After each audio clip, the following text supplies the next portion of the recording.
Hello everyone, তোমরা সবাই কেমন আছো? আমিও খুব ভালো আছি। সকালটা শুরু হলো ওর ফোন দিয়ে। সকালবেলা আচমকা ওর ফোন এলো, এক্ষুনি ডিউটিতে যেতে হবে।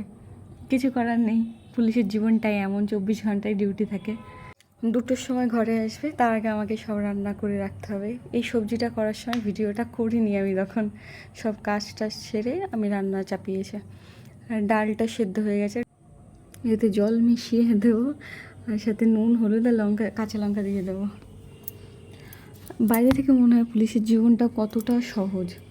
এমন আছে ঘুমিয়ে আছে, 10টার সময় ডিউটি করে এসছে, তারপরে এসে ঘুমিয়েছে। রাতে ফোনের পর ফোনে সেই যাচ্ছে। নাইট ডিউটি থাকলে তো কোনো কথাই নেই। সকালবেলা যখন 8টার সময় এসে ঘুমোয়, তারপরে যখন ফোন আসে তখন আমারই ওকে দেখে কষ্ট লাগে। পাশে উনুনে কুমড়ো ভাজা বসিয়েছে কালো জিরে ফোড়ন দিয়ে। অনেক সময় এমনও হয় খেতে বসেছে, অমনি ফোন এসছে যে এক্ষুনি ডিউটিতে বেরোতে হবে। কিছু করার নেই, ওই আধ পেটা খেয়ে উঠে চলে যেতে হয়। এর মধ্যে একটু নুন দিয়ে নিলাম। অনেকেই ভাবে যে কী আর এমন কাজ আছে, ওই থানায় গিয়ে বসে থাকা আর গাড়ি নিয়ে ঘোরা, আর তাছাড়া তো আর কোনো কাজ নেই। আর নুনটা মিশিয়ে 5 মিনিটের জন্য ঢেকে দেবো।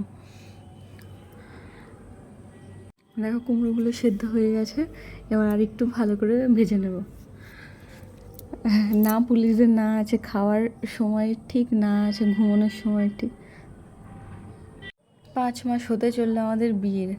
সেই যে বিয়ে করে এখানে এসছে, তারপরে এখনও পর্যন্ত বাড়ি যেতে পারেনি। এদিকে আমার ডালটাও ফুটে এসছে, ডালটাকে ফোড়ন দিতে হবে। কুমড়ো ভাজাটা হয়ে গেছে, এটা নামিয়ে নেব। 2 দিন আগে আমার শ্বশুরমশাইয়ের 6 বছরের বাৎসরিক কাজ ছিল, তার জন্যও ছুটি পাইনি। তাহলে তোমরাই বলো, এতই কি সহজ পুলিশের জীবন?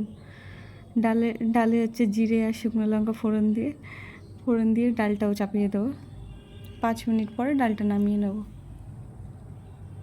যখন আমার শাশুড়ি মা ফোন করে বলল, কি রে বাবা, কালকে তুই আসতে পারবি না, তখন আমার সব থেকে বেশি খারাপ লেগেছে যে নিজের বাবার ওই দিনটাতেও বাড়ি যেতে পারছে না। যাই হোক, আবার আরেকটি ভিডিওতে আবার অনেক গল্প করব। আজকের মতন টাটা। তোমরা সবাই ভালো থেকো, সুস্থ থাকো। আমরা আমাদের খাওয়া দাওয়া কমপ্লিট করে নিই। খাওয়া দাওয়া করে ওর ইউনিফর্ম রেডি করব। এই আমাদের খাবার। পরের ভিডিওর জন্য তোমরা অপেক্ষা করো, আর আমার এই ভিডিওটাকে লাইক করে দিও, আর চ্যানেলটাকে সাবস্ক্রাইব করে দিও। বাই।